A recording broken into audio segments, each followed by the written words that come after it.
Hello guys, welcome to my channel. May masamang balita po guys. Kanina po, pagkagising ko po, masamang balita po kagad ang bungad sa akin.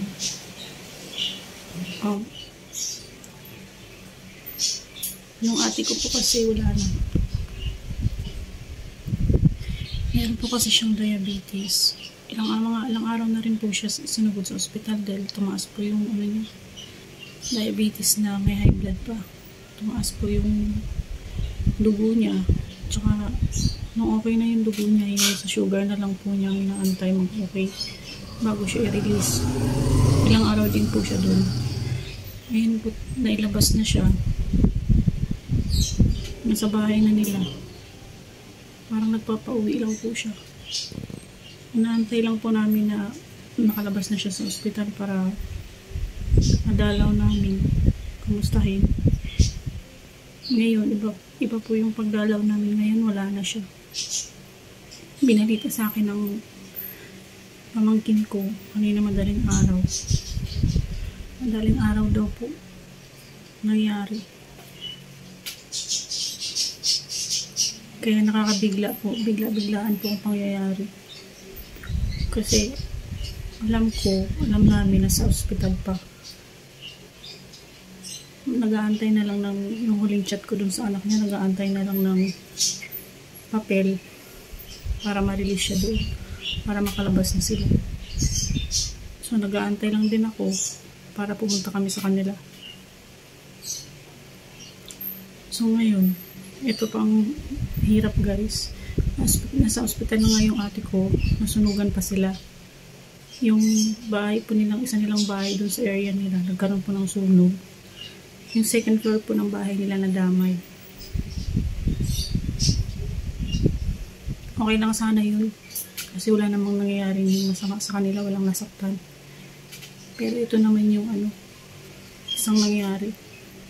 Yun nga, nawala na yung ate ko.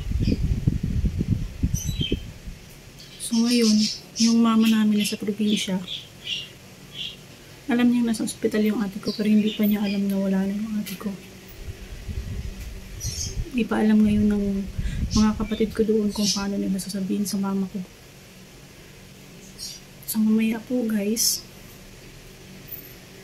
pupunta kami doon sa bahay nila. Kasama ko yung pamangkin kong isa. Dito rin nakatira malapit sa amin. Medyo malayo, buntis pa ako. Tiisin ko po yung biyahe. Makarating lang po doon. Para sa ate ko. So yun po yun guys, no? Masamang balita po today. Kaya yun guys. Mamaya po, pupunta po kami dun sa bahay nila. So ayan po guys, no?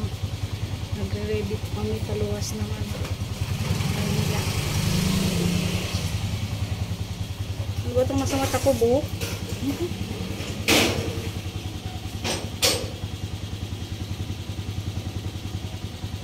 Buhok mo. Tara. Tara na, may init. Ayan, maganda sa mata mo. Kaya nga, ano sa mata. Hindi ko makuha. Tara. So, yun po guys.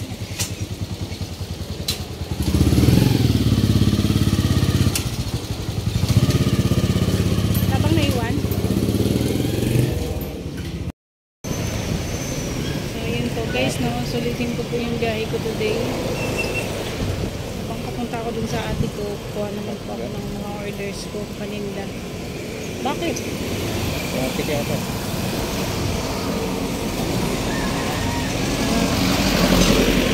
Malayo po kasi yun guys. Nandito po ako sa Cavite. Tapos sila po sa Valenzuela po. Sa Ugong. So parang sulit yan po. Yan, isasabayan po. Kuha na po.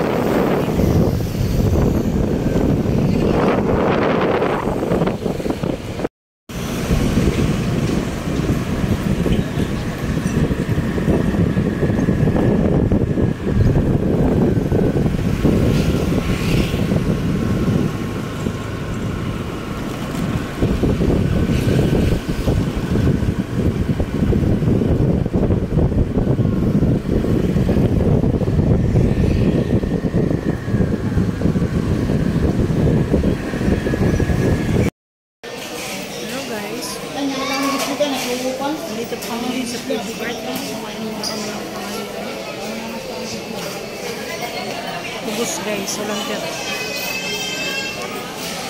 Ano? May pa ulam. Ayan ba po? Kaya yung sabaw.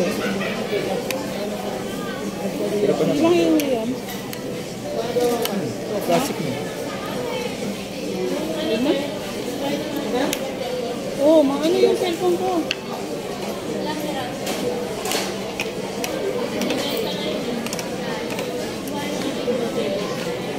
Masarap sila magluto, no? Ha? Yalamin kumakain.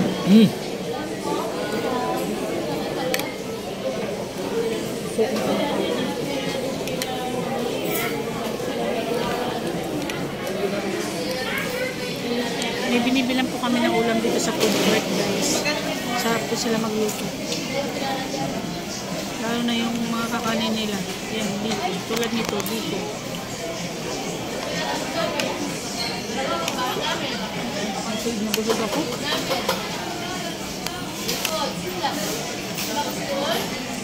Pero mamayang konti niyan, gutom na naman ako. Saglit lang.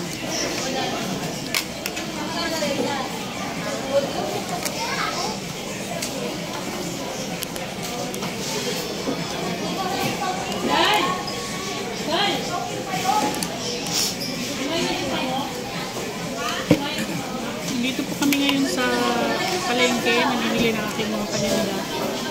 Ng aking mga in-online na paninda.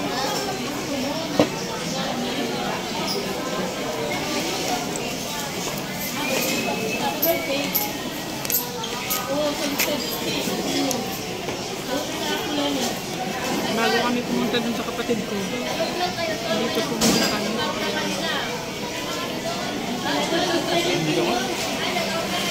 Okay. Masahe ka doon? Masahe ka ba doon? Masahe ka? Wala lumabugbog. Nakaupo. Hindi ka naman maliligo eh. Bawal yun na pamasahe tapos maliligo.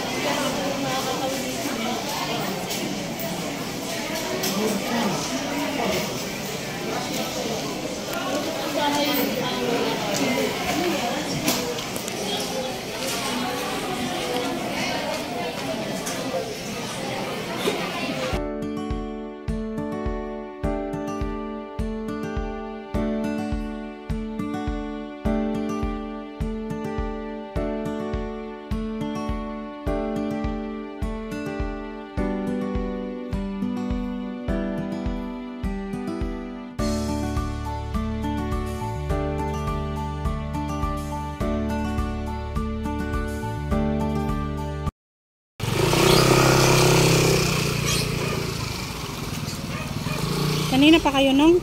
Oo. Sino tao dyan? Naman yun. Yes. Ay ka.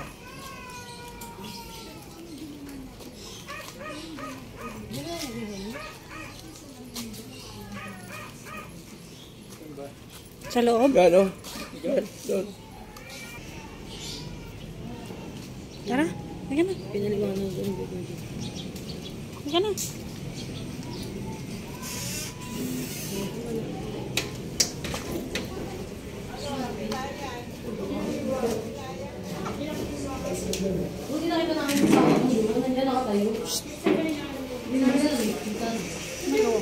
Ba't dyan ka nakaupo? Oh.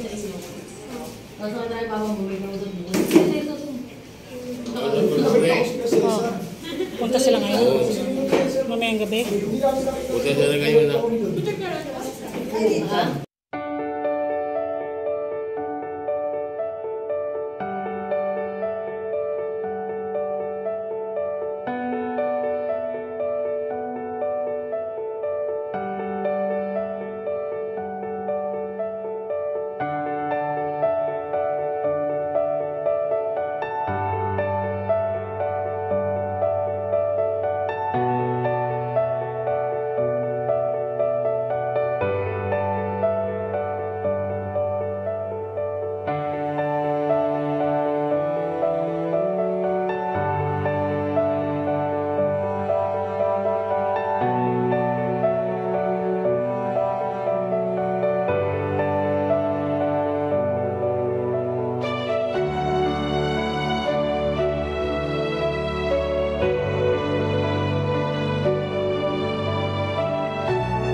Yan guys, ipon-ipon ng mga kamag-anak. Kulang pa, wala pa lahat. Hindi pa kumpleto. Mga pamangkin.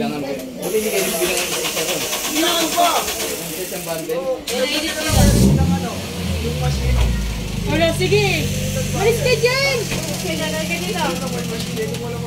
Kana! Dong, gipogi ako. Okay, ikaw muna. Ano meron dun?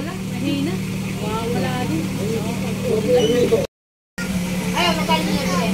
Sino? Sino? Gagawin siya lang, para tulo lang din.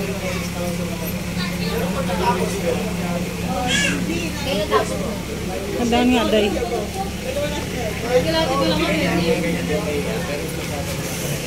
Ano ba ginagawa nila dito?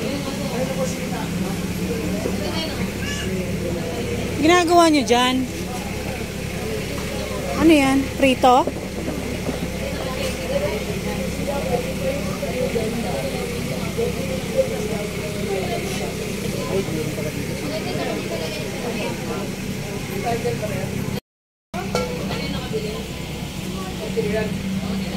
Uy, kain ako!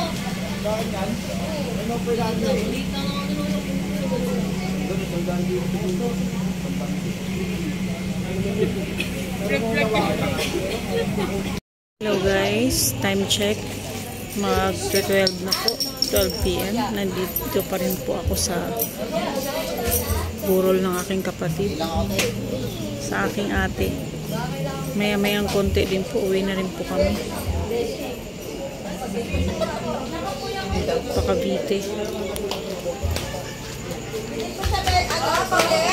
Lumabas lang ako sandali kasi binuksan lang yung baul. May pinasok lang silang rosary ba yun? Bawal daw yun kasi sa bata, lalo na pag pregi, kasi yung amoy na formalin. Ayan, picture. Ayan, kararating lang po na kanyang tarpaulin. Ayan. Saan ilalagay yan?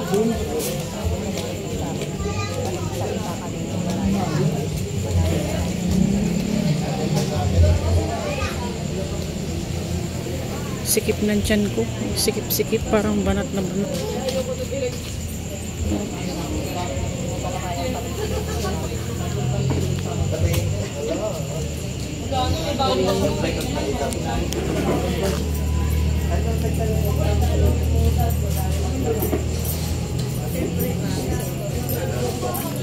Pwede na pumasok? Michael, pwede na pumasok? Wala nang amoy?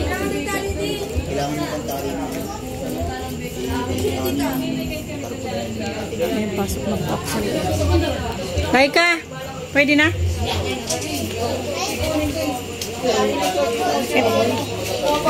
Pala tali, kailangan ng tali yung tarpaulin. Ito pala yung tali sa tarpaulin pala. Kailangan ng tali, yung tali. Ano dito pala? Ito ay. Ito pa Ay, ito.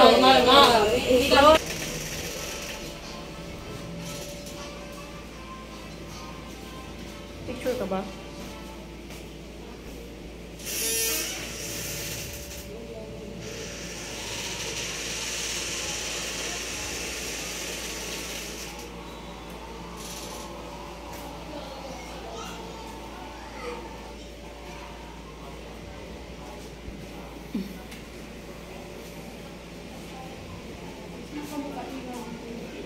Si Sarni. Si Sarni.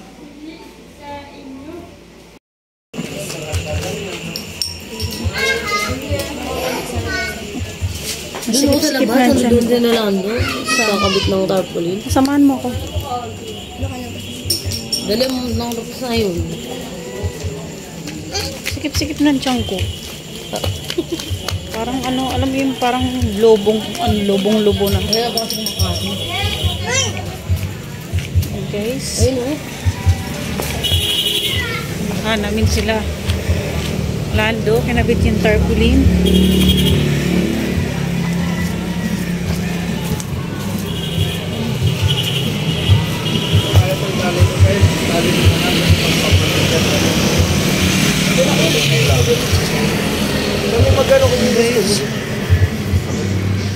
Guys, no? Bakit hindi doon? Hindi na, mataas na masyado. Malikita. Ako lang naman ito. So, ayan po guys, no? Hanggang dito na lang po ang aking vlog. Magandang gabi po sa lahat. Thank you for watching.